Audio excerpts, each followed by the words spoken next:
नमस्कार दोस्तों, हमारी आज की कहानी का नाम है परवाह। सृष्टि बेटा, कोई सब्जी कुछ काटनी है तो बाहर दे दो, मैं बैठे बैठे साफ कर देती हूँ, तुम दूसरे काम देख लो। शारदा जी ने अपनी बहू से पूछा। शारदा जी के गठिया की बीमारी है, ज़्यादा देर खड़े होकर काम नहीं कर पाती, लेकिन यथासंभव बहू की मदद कर देती हैं।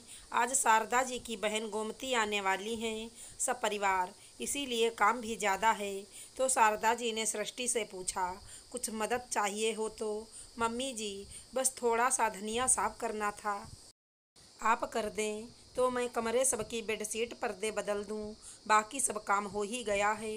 सृष्टि ने जवाब दिया, हाँ ला दे, कर देती हूँ अभी साफ, वैसे भी बैठे बैठे उकता जाती हूँ पूरे दिन। सृष्टि ने धनिया धोकर शारदा जी को साफ करने को दे दिया, खुद कमरे की साफ सफाई में लग गई।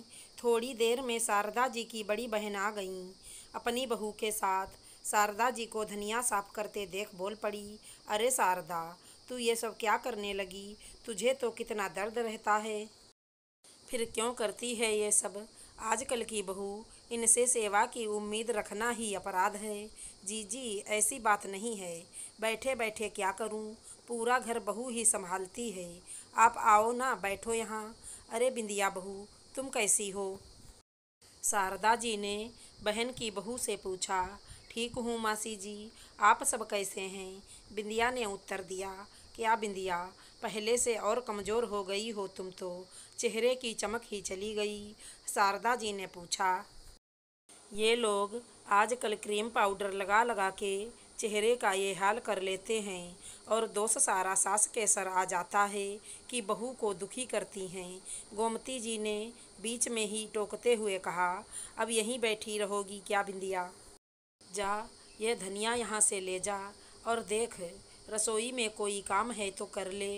गोमती जी ने अपनी बहू को डांट लगाते हुए कहा, मासी जी, कोई काम नहीं है, आप सब शरबत पीजिए। सृष्टि ने मासी जी और बिंदिया को शरबत दिया। गोमती जी ने सर से पैर तक सृष्टि को देखा, जैसे कोई अजूबा सामने आया है। क्या शारदा, अभी से बहू सलवार कमीज पहनने लगी? 2 महीने भी नहीं हुआ शादी को, मेरी बहू को 2 साल हो गए, मजाल है सिर से पल्लू हटा हो। गोमती जी ने इतराते हुए कहा। जी जी, मुझे तो ये साड़ी सलवार कमीज का फ़र्क समझ नहीं आता, अब जिसमें सुविधा हो वो पहन लो, मुझे तो कोई आपत्ति नहीं, आप भी अब थोड़ा बदल जाओ। शारदा जी ने अपनी बहन को समझाया। खाने की तैयारी हो गई क्या सृष्टि? शारदा जी ने पूछा। हाँ माँ जी, बस गर्म कर देती हूँ, सृष्टि ने उत्तर दिया। क्या बनवाया है शारदा हमारे लिए आज? गोमती जी ने प्रश्न किया। मुझे तो कुछ नहीं पता जी जी, सुबह से काम में लगी है सृष्टि, इसी ने बनाया होगा ज़रूर कुछ अच्छा, खुशबू तो बहुत अच्छी आ रही थी। शारदा जी ने सृष्टि की तारीफ करते हुए कहा। क्यों, बहू पूछ कर खाना नहीं बनाती क्या? गोमती जी ने आश्चर्य से पूछा। पूछना क्या है, जब बनाना ही उसे है तो उसका घर है, जो सुविधा लगे बना ले, शारदा जी ने कहा। चलो बिंदिया दीदी, हम खाना लगा देते हैं। सृष्टि और बिंदिया रसोई में चले गए। शारदा, तूने बहू को बहुत छूट दे रखी है, थोड़ा लगाम कस के रखा कर, बुढ़ापे में सेवा नहीं करानी क्या? बेटे को काबू में रखना जरूरी है, बेटे ही बुढ़ापे का सहारा हैं। गोमती जी ने अपनी चिंता जाहिर की। जी जी, सेवा बेटे नहीं बहू करती है, वो कोई जानवर तो है नहीं कि लगाम कस के रखूं। बेटे को काबू में रखना है तो पहले बहू को दिल से अपनाना चाहिए। बहू जब बेटी बन जाती है ना, तो बेटे से बढ़कर हो जाती है। कहा, मैं जो बात अपने बेटे से नहीं कर पाती, वो बात मैं बहू से कर पाती हूँ। याद नहीं, जब मुझे बिस्तर पर पड़ी थी, मुझे नहलाना धुलाना सब काम बहू ने ही किए थे। जैसे माँ अपने बच्चे के सारे काम करती है, वैसे सृष्टि करती थी मेरे लिए। मुझे तो अपनी बहू पर बेटे से ज़्यादा भरोसा है।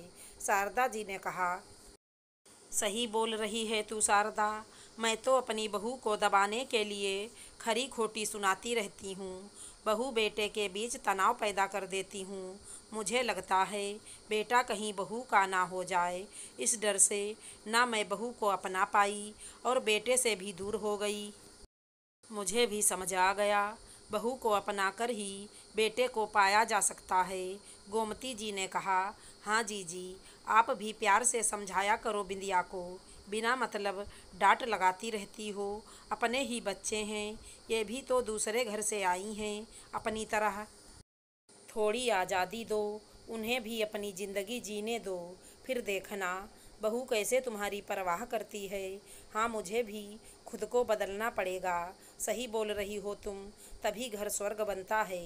सृष्टि को आज अपनी किस्मत पर नाज हो रहा था, जो उसे इतनी प्यार करने वाली सास मिली। और बिंदिया भी खुश थी कि उसकी सास को भी आज बात समझ आ गई। आशा करती हूँ हमारी कहानी अच्छी लगी होगी। धन्यवाद दोस्तों।